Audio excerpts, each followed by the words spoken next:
երբ անցյալդ քեզ չի թողնում ապրել, մանկական վերքեր և Աստծո բժշկությունը։ Երբեմն մարդիկ չեն հասկանում, թե ինչու ես դու այդքան փխրուն, կասկածամիտ կամ ինքնամփոփ։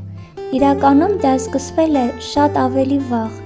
երբ դեռ փոքր էիր, բայց հիմա մեծացել ես։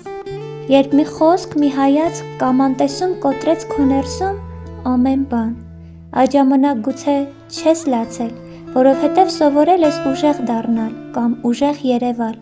բայց ներսում լռելով ընդունել ես մի սուտ, ինքդ քեզ պետք է փրկես, ոչ ոք չի գա։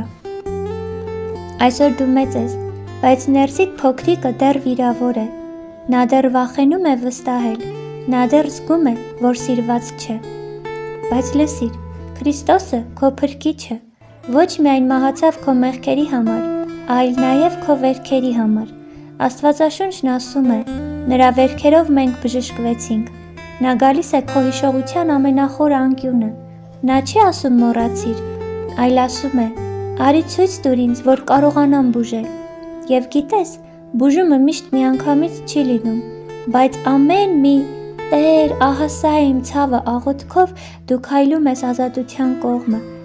Միաքզոր ձեռքերը, որ կարող են գրկել քո անցյալը առանց դատապարտելու, դա Հիսուսի ձեռքերն են։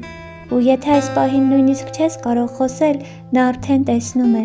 և բժշկում է քնքշորեն։ Տիրոջ խոսքում է գրված.